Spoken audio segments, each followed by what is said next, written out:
Eu mandei para vocês aí uma listagem completa do Sermão do Monte. Eu botei lá no grupo, né, do curso. Vocês dão uma olhadinha, é bem extenso aquilo lá. Tem muitas informações. Então, Jesus falava o que era ser bem-aventurado. Bem-aventurado é isso, bem-aventurado é aquilo. Bem-aventurado é aquele que vai conhecer o reino de Deus, o reino dos céus. Né? Então, nós falamos de várias bem-aventuranças. O significado maior desse sermão dele é que ele queria passar para a humanidade o que era o bem, tá? E o que não é o bem. O que vai levar a gente a chegar a Deus, a nossa evolução, nos aproximarmos de Deus. Né? Então, nós falamos e esclarecemos, né? Bem-aventurados os pobres de espírito. E nós esclarecemos, espero que sim, o que são os pobres de espírito. Que são as pessoas que são boas, simples, não são orgulhosas, consequentemente, são humildes. Então, são pessoas do bem, tá? Isso é necessário entender. Nós falamos, bem-aventurados que choram os aflitos. Aí nós, esquisito também, né?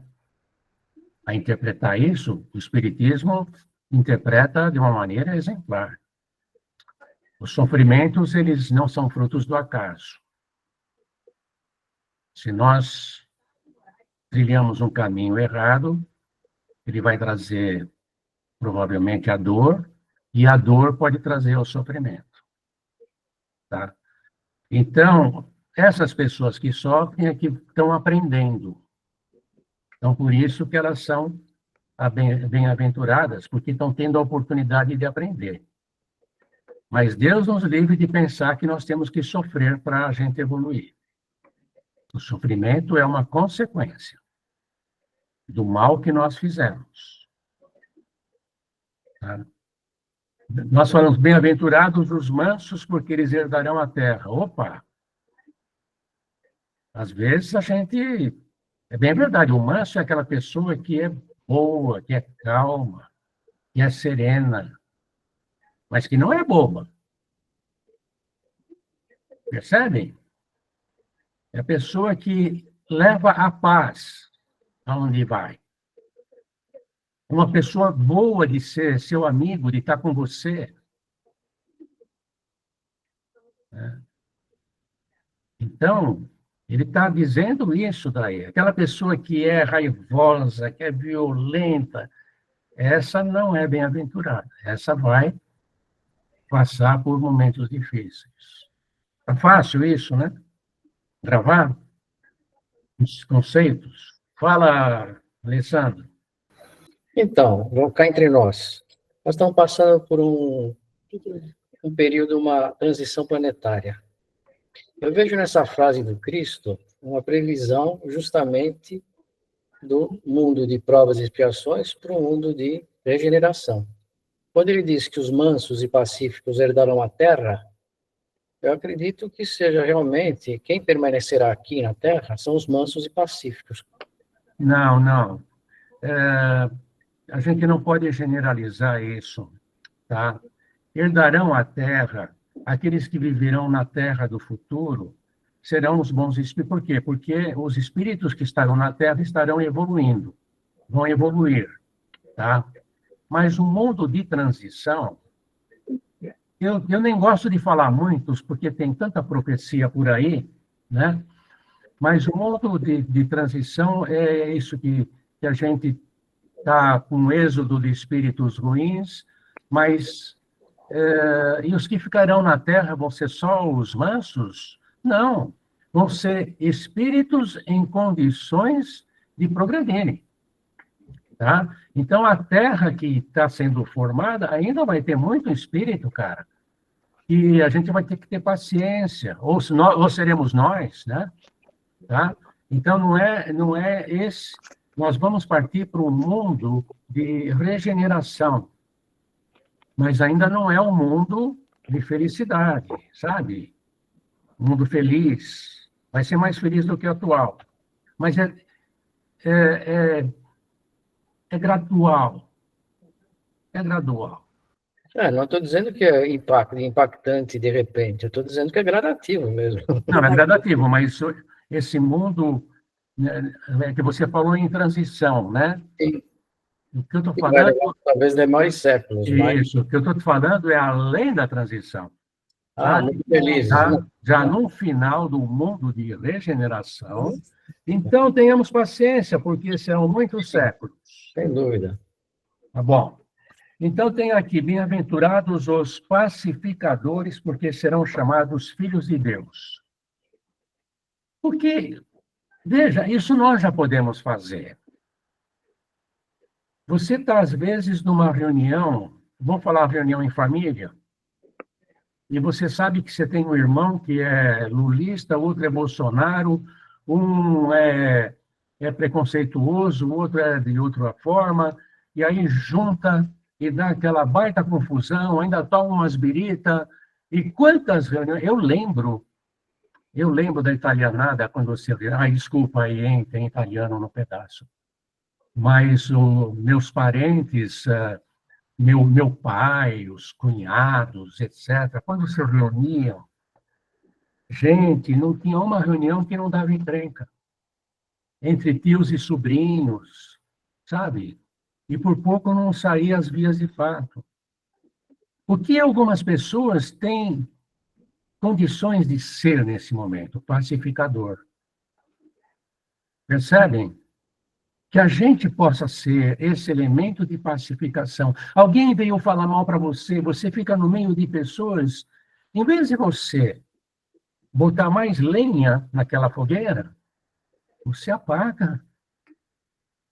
Esse é um papel. Eu não estou preparado para isso. Preparemos-nos para isso. As oportunidades existem. No trabalho, tá? Numa reunião de trabalho, tem o cara que é terrível. Seja um pacificador. Mas é chato, hein? Não precisa ser tão manso e pacífico, seja firme. Mas não precisa ofender. Não precisa botar mais ingredientes para que haja briga. Então, é isso que é. Bem-aventurados os pacificadores, porque serão chamados filhos de Deus. Mas, para ser um pacificador, você tem que ter um pouco de manso e pacífico. Senão você não vai ter moral. Certo? Então, é um pouquinho, são pitadas. Concorda, Vanderlei? Exatamente. Esse ponto que você levantou é fundamental. Você deve ser manso, pacífico para promover a pacificação, mas jamais de deixar de ser firme. Você tem que ser firme. Você tem que ser firme naquilo que você fala, nas suas convicções, mas tentando deixar os ânimos o mais tranquilo possível. Tá. Então, Jesus falou para os discípulos dele, aqueles que estavam escutando as bem-aventuranças, ele falou assim: vós sois o sal da terra.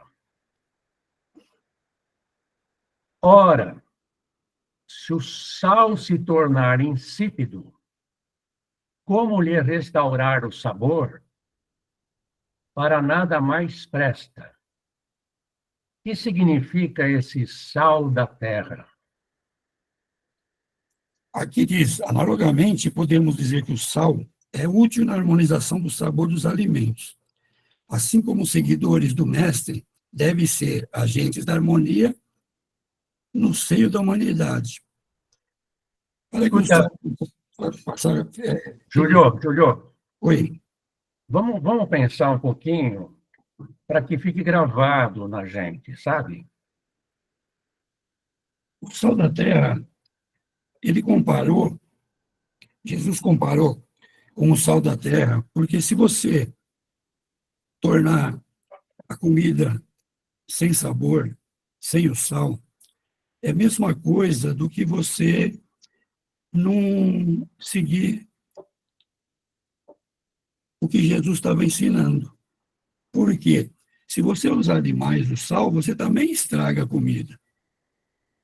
Então, tudo que você fizer demasiadamente de errado, você também vai estragar. Ele é ótimo na medida certa, mas se você usar ele demais, você estraga a comida também. Vamos ver o significado, vamos ver um pouco o significado disso tudo. O sal, naquela época, era um dos produtos mais importantes que existiam naquela época. Além da água, tá, valiosíssima, o sal. Por que o sal? Não só como tempero. Eles precisavam, eles não tinham geladeira, não tinham refrigerador. Tá? E tem lugares que preparavam a carne, e tinham que levar em viagens que duravam dias, semanas, meses. Então, o sal era usado, como usamos hoje em carnes lá, que a gente fala muito lá do Nordeste e tudo, né? A gente salga a carne, tá? O bacalhau salgado, né? Aquela carne da feijoada, ela preserva a qualidade da carne. A carne não estraga, tá? Muito usado no Nordeste, os caras até deixam pendurada a carne, que fica no sal e no sol, né? Então, o sal era muito valioso, por isso que ele falou em sal. E o sal como tempero. Quando você não põe um sal numa comida, cara, ela fica sem gosto. Pode ser, não é verdade? Vocês que cozinham e vocês que comem, tá? Se põe de menos, fala assim, nossa, esse arroz está insosso, tá? Ah, eu pus só um pouquinho, eu esqueci. Na hora a gente percebe. E se a pessoa tem uma mão pesada e pôs mais o sal, errou na mão, e fica intragável. Aquela comida que era deliciosa, caríssima, você exagerou no sal, você joga fora, porque você vai comer, além de te dar uma pressão alta, mas é pior que isso, é o gosto dela, do sal forte. Não é verdade isso? Então, veja, o que ele quis dizer, vós sois o sal da terra. Uma das mensagens é aquilo, vocês vão levar o sal para temperar a terra. Vocês vão levar a mensagem que é o sal. Tá? Vocês vão passar para outras pessoas estas lições que eu, Jesus, estou passando para vocês. Mas cuidem, se vocês forem muito fanáticos, vocês vão salgar demais. Então, você não pode nem ser fanático e nem muito tímido. Eu lembro que quando eu descobri o Espiritismo, quando eu comecei a ler o Espiritismo, o livro dos Espíritos, eu lia de noite, lia, relia, e depois, lógico, o Evangelho segundo o Espiritismo, e aí comecei a ler os primeiros livros do André Luiz, eu fiquei alucinado.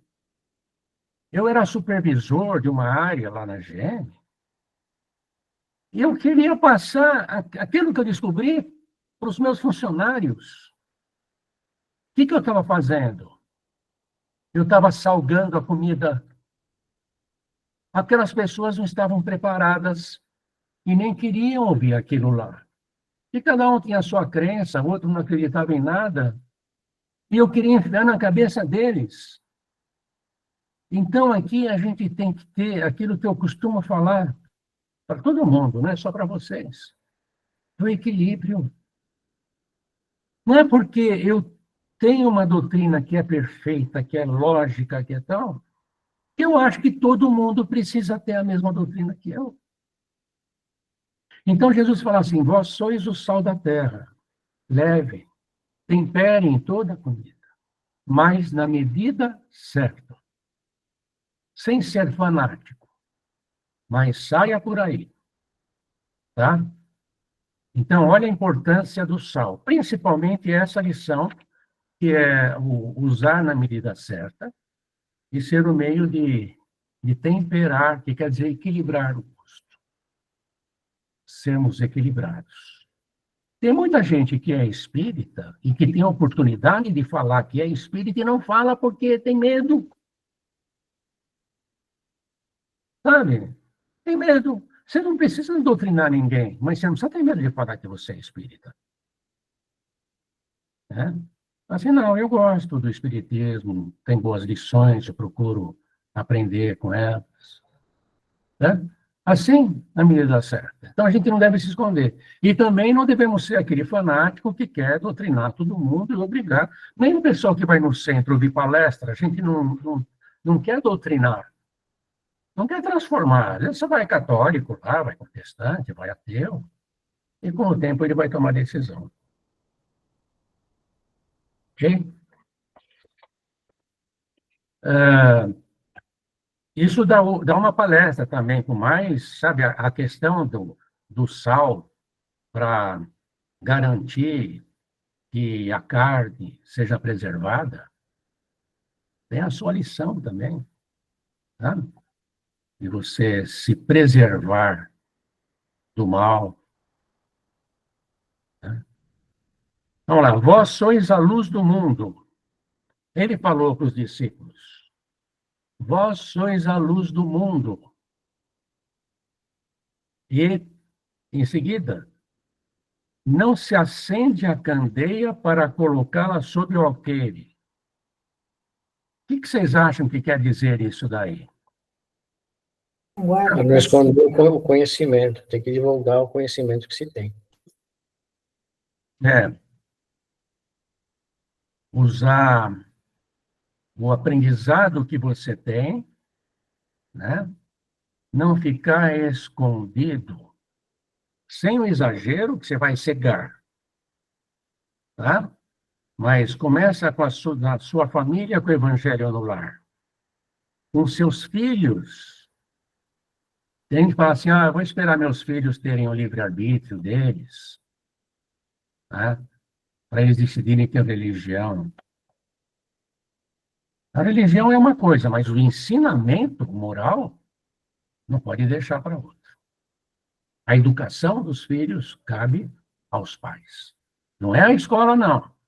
Nem a igreja. A educação dos filhos cabe aos pais. Começar com exemplos e ter moral para falar. Tá?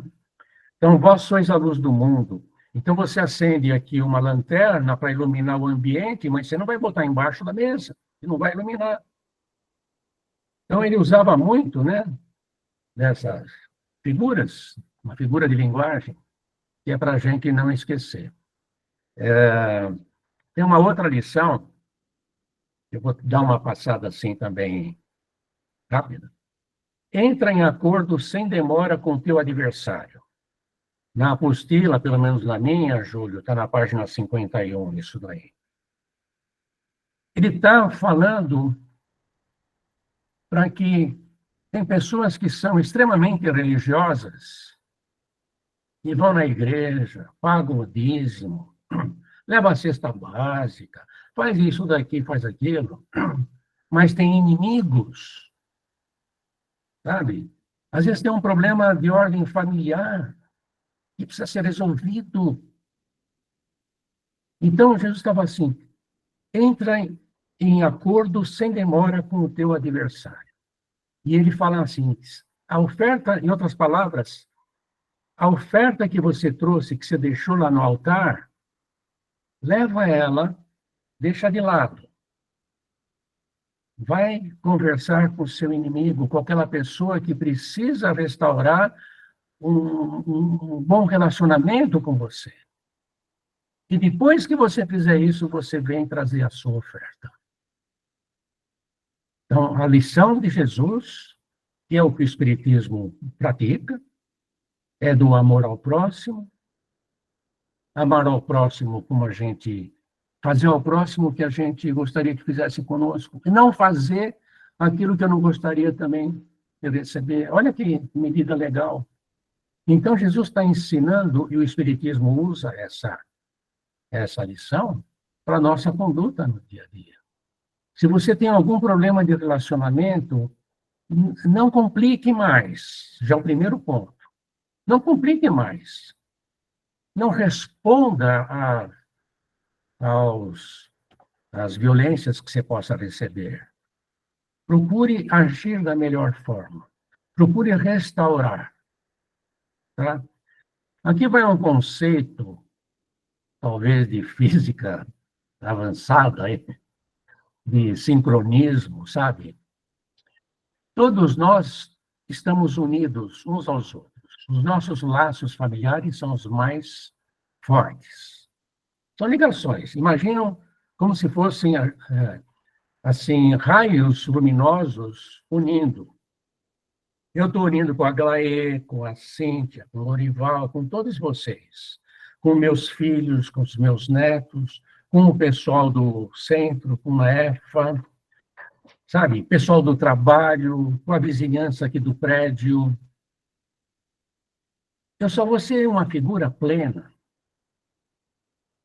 feliz, se esses raios estiverem iluminados, não estiverem em nós dificultando a comunicação. Tá? É como se eu estivesse num balão, eu falei na semana passada, esse balão precisa subir, mas ele está amarrado embaixo. Ele está amarrado embaixo, não consegue subir. Então, nós, como espíritos, não vamos nunca subir nesse balão da evolução espiritual se tiver um nó desse nos prendendo à Terra. Se tiver um nó desse, sabe? Vamos supor, eu não vou com a cara de um de vocês aí e não tem jeito, eu vou me omitir, eu vou ignorar. Vai chegar uma hora que é necessário que eu restaure o relacionamento, pelo menos não ser mais, assim, irônico, não falar o mal, agir com educação. Ainda não amo tal pessoa, não consigo amar tal pessoa. Jesus falou para amar o próximo, ainda não consigo amar. Não precisa se bater. Há tempo para tudo. Nós só não podemos piorar a nossa relação. O nosso relacionamento, não vamos piorar no nosso relacionamento. E às vezes tem uma pessoa que basta um telefonema para a gente resgatar. Percebem? Basta uma conversa. E a conversa, sendo manso e pacífico, sendo calmo, sereno. Você está pedindo muito para...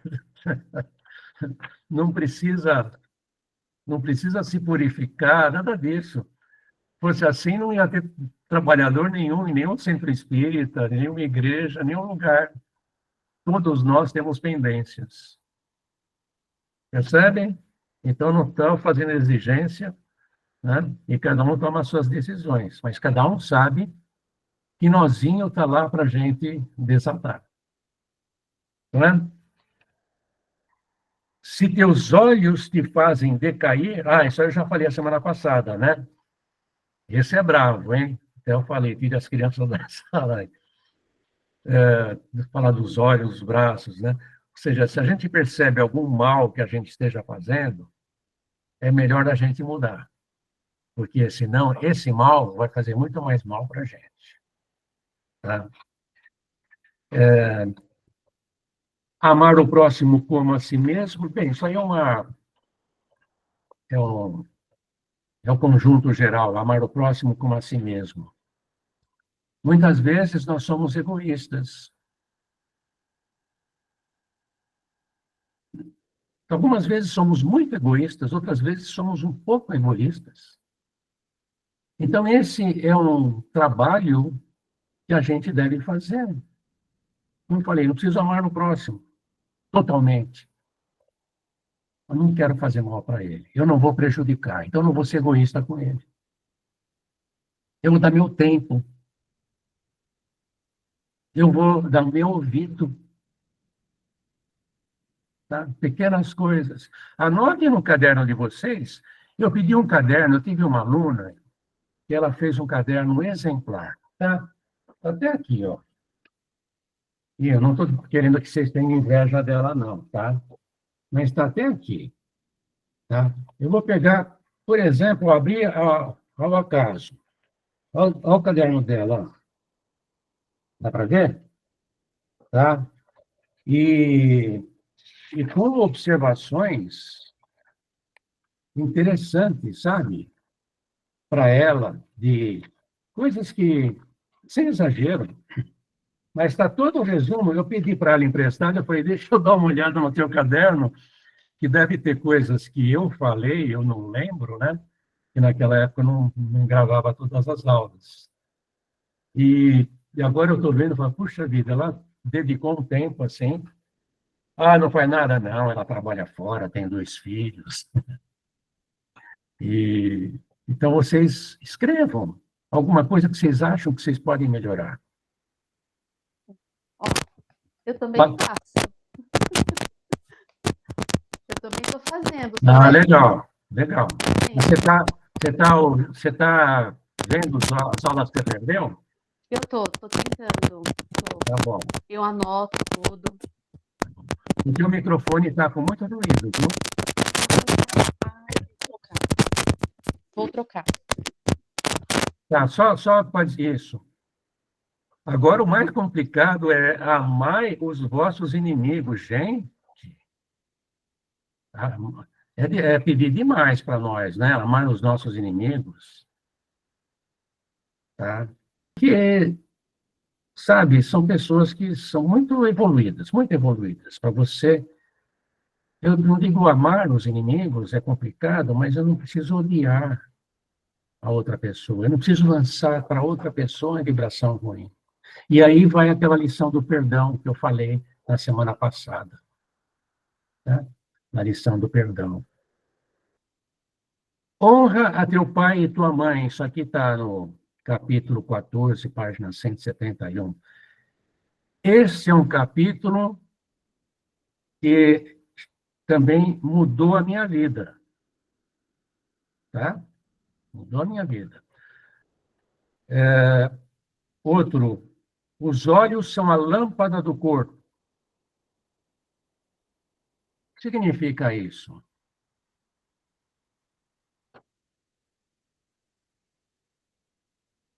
Tem pessoas que você vê um quadro, uma arte moderna, vai? E uma pessoa que entende um pouquinho da arte moderna, ele acha aquilo fantástico. Ele pode enumerar as qualidades daquele quadro. E uma outra pessoa que tem outros olhos, outra forma de ver, acha, putz, eu não pagaria aí 10 real por esse quadro. Não valoriza nada. As pessoas são assim. Tem uma lição no livro do Richard Simonetti, que é A Cor do Mundo. Ele dá uma liçãozinha que tem um carro vindo de uma cidade para entrar na outra. Aí o motorista para com uma pessoa ali na porta da cidade, no começo da cidade. Escuta, eu estou me mudando de tal cidade para essa, e essa cidade é boa. Ele falou, de onde o senhor vem? Ah, eu venho daquela cidade e tal. E lá, como é que são as pessoas? Ah, horroroso, viu? Aquele pessoal é violento, é sujo, é mentiroso, é não sei. Falou o diabo. Aí ele falou assim, aqui é igualzinho. Tá? Aí veio depois um outro carro, mesmo lugar e tal. Ah, essa cidade é boa? De onde o senhor vem? Ah, eu venho da outra cidade. Como é que é lá? Ah, lá nós deixamos amigos queridos, gente muito boa. Sabe, eu conheço o prefeito, o pessoal é trabalhador, tem suas dificuldades, mas a cidade é muito legal de se viver. E aqui é assim mesmo. Sabe? é a forma da pessoa. Tem pessoas que olham para alguma coisa e já estão julgando, já estão tirando conclusões. Isso está dentro da gente, do nosso jeito de ser. Tá? Então, está relacionado com isso aqui, os olhos são a lâmpada do corpo. Não julgueis para não serem julgados. A gente vê no outro, ele tem um argueiro no olho, né? Ele tem um cisco no olho e não vê a trave que está no olho dele. Tá? Então, a gente acaba vendo o defeito nos outros e acaba não olhando para os nossos defeitos. Depende dos seus olhos, depende do seu coração. Então, entrar pela porta estreita dá trabalho. Aperta um pouquinho, porque a porta larga é fácil da gente passar. Mas o reino que Jesus fala, ele está nesse esforço de passar pela porta estreita. Comentários? De onde que o senhor está tirando essas frases? Apostila? Então, essa grande parte delas é dessa apostila aqui, mais ou menos no começo dessa apostila, mas tem muitas lições aqui que a gente não vai passar por elas, tá? Essa apostila é vendida lá no NAEFA. Tem lições interessantes, eu fiz uma separação a meu juízo, né? E você também tira do Evangelho segundo o Espiritismo. Boa parte das lições do Evangelho segundo o Espiritismo pertence ao Sermão do Monte. Eu mandei para vocês no grupo, veja item por item, só que lá não está. Deve ter livros ali na internet, lógico, que fala do Sermão do Monte, a sua interpretação. É uma coisa bem demorada, super bacana de ver.